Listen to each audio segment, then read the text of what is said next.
One reason why I love playing MMOs has always been the social aspect of the game. I love the feeling of whether it's, that open world content where everybody's in a zone and everyone's doing the same thing, or being in a city and you see population everywhere. That's the one thing I've always loved about MMOs. But I do agree, MMOs have changed. Why MMORPGs are so antisocial now? Let's see what Matt's season show has to say about why this has happened.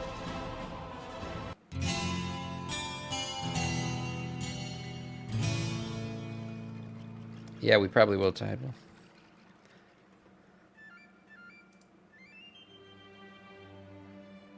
Hey guys, what's Look up? at that. Mad Season Beautiful. here, back with another video for you. MMOs are a unique genre of game in the sense that they're one of the most player dependent. While there are countless multiplayer games out there where you can play with friends or strangers, it's often optional, and the game as a whole is designed to be completed from start to finish solo. And while there's much to do in MMO solo, they seem to be unique in the sense that other players aren't really even an option, but instead a requirement, even if you're not interacting with them in Yeah, any way. certainly. Your existence. I mean, any game is a dead game when there aren't a lot of people playing it, but it's exacerbated in MMOs. In order for an MMO to be successful, it does have to have a pretty large baseline of players playing the game. Otherwise, yeah, the massive multiplayer part of it is deleted, and really then you're just playing probably a shitty version of an RPG at that point. Is still crucial, which may not sound logical at first, but I'll ask you this. If every single other person playing your MMO quit, and you were the only one left, would you continue to play? Probably. I have issues. Group-based content aside, such as raiding, dungeons, and PvP, the value of your gameplay is drastically reduced. Why would you get that ultra-rare mount if there's no one to show it off to? Why true. farm gold if there's nothing to buy in the auction house? Rare achievements to be proud of no longer exist because now either 0% of the players have them or 100% have them. How much damage you deal, how good of a tank or healer you are, everything in MMOs is relative to your fellow player. Yeah. So if they don't exist, there's little reason to play other than to explore an empty world with nothing but NPCs to talk to. Right, yeah. I mean, he's right. To go big dick on your DPS, I mean, what's the point of doing that if no one's going to compliment you on your large dick? There'd be no reason to do any of it, right? He's totally right. Definitely achievements in MMOs and loot and everything else are very much tied to your ability to show it off, to, compare yourself to everybody else playing the game and be like, look at me. I'm swinging back and forth while I'm walking through this city right now because everybody knows I'm cocked as shit. Without that, there's no appeal to it. This relationship between the players has served as a core foundation of the genre since its inception. But despite this, something you hear quite often today is how antisocial they've become, or some would even say toxic. Well, that's the what. But what about the why? Welcome to episode 3 of MMO Theory, a series where we analyze the MMORPG genre and its inhabitants. And today we seek to answer why people are saying MMORPGs are not as social as they once were. Yeah, look, I will say real quick, one thing that kind of hurt World of Warcraft as a whole was honestly the combining of servers, right? The player population dropped off, and back when I started playing WoW, right, I was like on Shattered Hand and stuff. And I knew a ton of people on the server. Even though I played Alliance, I even knew legends from the Horde because we were a PvP server that would just hunt us down and kill us all the time. And I mentioned this before, like Bridezilla on the Isle of Quel'Thalas was a bitch-ass Tauren druid that used to kill Alliance all the time. And I knew this guy because it was such a, like everybody on your server, those were the people you interacted with. And you knew people on your server because they were the people you saw every day when you played. And then when you went cross-server, all this other shit and sharding and everything, you lost that sense. It just became such a large player population that there was no sense of community anymore. It's kind of like when you're in a high school and then you go to college, right? Like there's no way you're going to know everybody in college, but in high school, you kind of knew everybody because your high school population was smaller, right? It felt like a more tight-knit community than when you went to college. The looking for group system, maybe, yeah, you could say that too. With trade chat, we used to find groups in trade chat. It forced you to communicate with people, so that was something too. I mean, one reason why I started streaming was because I did feel like I kind of lost that sense of community from the game, right? I felt like I was just getting on here and playing by myself all the time during COVID, and I was like, damn, I miss like, you know, having a group of people to play with, like legitimately. And I wasn't joining any guilds or anything. So I was like, shit, I'll start streaming. See if I can't form a community here. And I did. Like now we raid together, we do Mythic Plus, we play the game, we do stupid shit, we go do achievements. Like that's why the game is fun. WoW is fun in and of itself, sure, but it's not as fun when you're not playing with a community. That's a guarantee. And that's why I have more fun playing on stream than I do when I'm off stream. So the entire discussion of this video will be based around the following concept. If people are seen as assets, they'll be treated as assets. And if people are seen as obstacles, they'll be treated as obstacles. Commonly, sure. MMOs during their early years operated on the weak tie interdependence model, which is a concept in sociology where other people who you may not even know are critical to your success. Maybe it's a tank you find in looking for group chat. A badass tank like tanks myself. The bosses for you.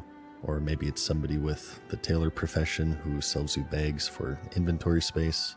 Or even something as benign as their existence is used as a marker for comparison of Right, you need like a warlock to do summons for you maybe, or like recently, you know, when I got the legendary, we needed to have that one guy craft. Remember how legendary that guy was? He showed up, he didn't even know we were streaming, and he comes in and he's like, "Hey, I'll craft that thing for you," and he freaking did it. We were all like talking about what a legend he was. Like that forced me to interact with people in the game too. Those kinds of things are kind of nice, even though I hated the fact that I had to craft the legendary after I looted it. That part in the game was kind of fun. I'm not gonna lie, just because we interacted with somebody. If these people who you don't even know nor even interact with didn't exist, your success would either be hindered or halted altogether. And this model proved to be quite effective in the early years of the MMO. Because people were dependent on each other, they were more likely to treat each other as the assets they saw each other as, which in turn opened up more opportunities for collaboration and interaction. So really, to understand why MMOs have become more antisocial and toxic, we have to analyze why people now see their fellow players as obstacles instead of assets. Because we blame people for all the shit that we fail in the game. Like you do that Mythic Plus run and it ends badly, you're like, oh, it's because that healer is fucking shit. I hate all these people. There's definitely that competitive side of things where parsing and everything else and excluding people from raids because of their eye level or whatever it is. Yeah, those things can get toxic for sure. There's no one single reason for this, and our answers lie not only with how the players have evolved over the years, but also the environment. Another core pillar of MMOs is change and the unknown. It is a genre of game where the finish line is constantly dangled in front of the player like a carrot, and when they take a step towards the carrot, it is taken a step away. Although today it's a pretty transparent design philosophy. In its birth, it was pretty well obfuscated by the unknown and the intimidation that the genre once held. Players didn't have time to question why they were playing, nor did they have any reason to. They simply played because it was enjoyable and because there's something new to discover around every corner. Familiarity is the villain of the MMO, because unfamiliarity brings challenge and intimidation to create these dependencies. In the late 90s and early 2000s, oh my God, look at that computer. Technology improved. And is this a gateway? Oh my God, we had a Gateway 2000. As our first home PC was a Gateway 2000. Oh my God, I remember this. The little fucking cow shit. That tower, by the way, was massive. I swear, man, that thing probably would have gone, desk to ceiling in this current room right now. Yeah, and it didn't run WoW very well, but I did play WoW on it. I ended up going to Geek Squad and getting a graphics card put in that thing. Eventually, it popped. The graphics card caused some kind of short in the motherboard, and we had to get a new PC. Yeah.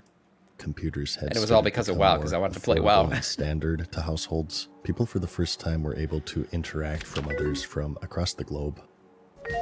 Multiplayer games were common, but massively multiplayer games where people explore this shared persistent world and build these online communities and take on large-scale group-based content was brand new, so it was therefore fresh, it was exciting, it was unknown.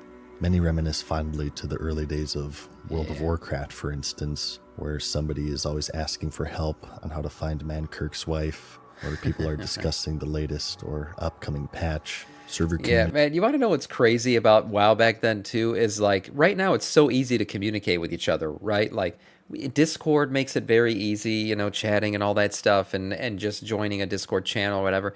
It used to be actually like really hard to get together with people and actually communicate, but we used to go out of our way to do it, like with Ventrilo and TeamSpeak and everything. Remember, you guys remember that shit?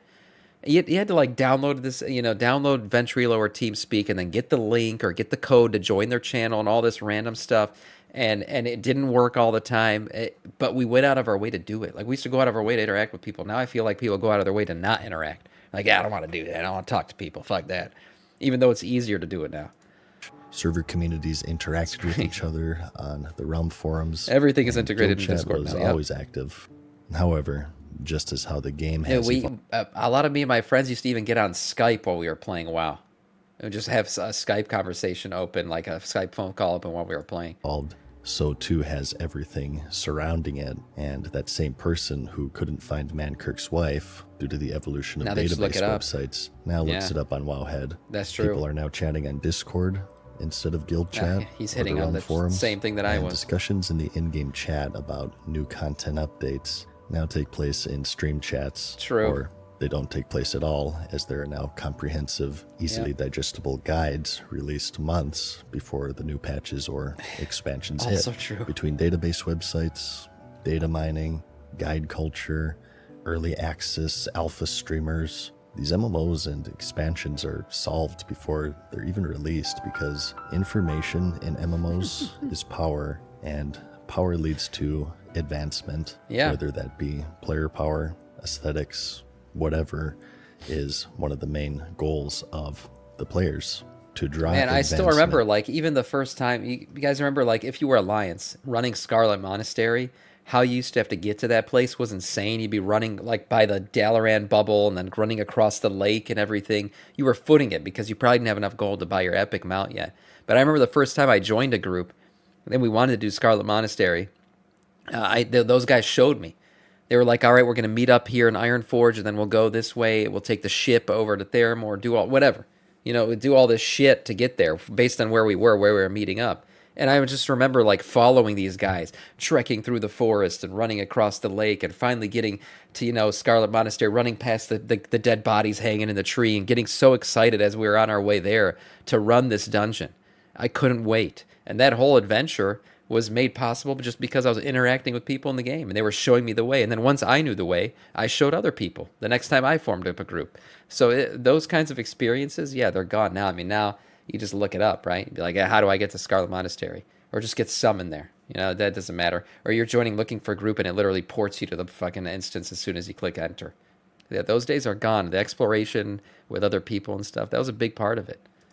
And from an online world, these third-party platforms provide more flexible and convenient ways to deliver information and in turn advancement, and they also connect fellow players without needing to be in the game itself, leading to a much quieter, non-dependent, and antisocial experience for those playing. Yeah. Because of this, and the passage of time itself, players have become better and more knowledgeable. They've become better at their classes. They know what a dungeon is, they know what a raid is, they're familiar with a lot of the common raid mechanics, and they also know, generally, what the next content update holds. And what's worse is that this wouldn't be as bad if the player base wasn't stagnant. One of the major reasons why MMOs became popular during this golden era was that they were unique. To be able to interact with strangers from across the world and it was a crazy concept back then. And tackle these tough challenges was extremely unique and exciting.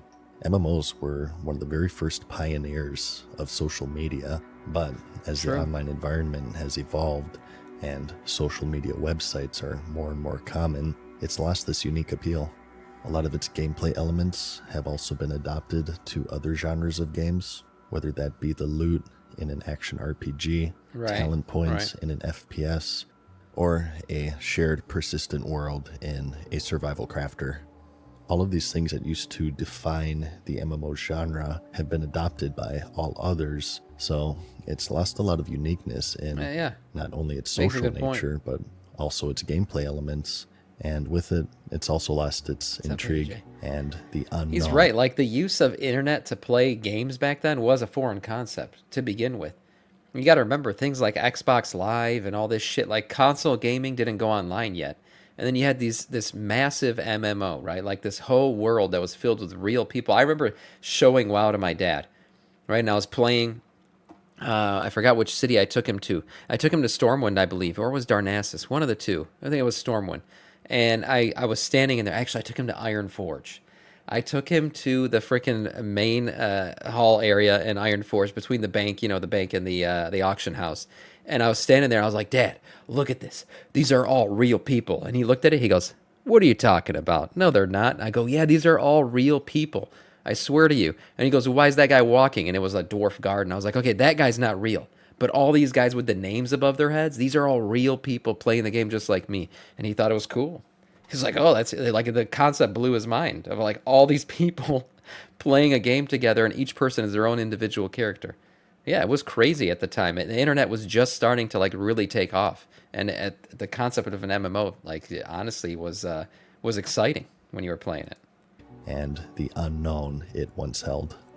But that's not the full story here. It is a genre of game that offers rewards for commitment and patience to a player base that has increasingly lost commitment and patience. Technology and social media has brought convenience and accessibility that we couldn't even imagine before they were adopted into the mainstream. But with it, it's also introduced struggles, because finding and consuming information no longer requires as much focus. People's ability to focus has reduced by as much as 50% since its adoption into the mainstream. A casualty is that game genres that are long-term oriented, such as the MMO, have suffered, and it's failing to captivate this new generation that's coming into the industry. The genre's player Look, it's definitely a generation of, they want instant gratification, and MMOs are not good at that. They're very much a long-term play. So, like, where you have a Fortnite-esque game or whatever it is, where these guys are just playing, and, the game ends, they do it, and they're on to the next one. That doesn't exist anymore with an MMO. You're just playing a game for the long term, the long haul, and I feel like it just doesn't sync up with the new generation. It is getting older, not younger. It's an issue MMOs are running into, for sure. Diminished uniqueness and people's diminished attention span, it fails to bring in this new... That's probably why things like Plunderstorm were actually appealing to that generation, because it's just like an instant gratification game. Unfamiliar audience, and instead retains an aging player base that only gets more and more familiar as time goes on, even on an individual level. Who's he calling aging? What is he talking about? I started playing this game, I was 14, now I'm 33. Yeah, that's aging. Fuck. The stagnation doesn't just come from its reduced capability to bring in these new players. It also comes from its inability to lose players. Damn. There is a huge sunk cost fallacy with MMOs, where you have people who've been playing a single one for years or decades even. For some, it's all about the moment, and experiencing them is the reward itself. But for many others, to jump ship and to play a different MMO, in a way, is equivalent to wasting this immense investment of time and money. These games are almost constructed to be these virtual lives, and people have treated them as such, and they take it very seriously, and they put a lot into it.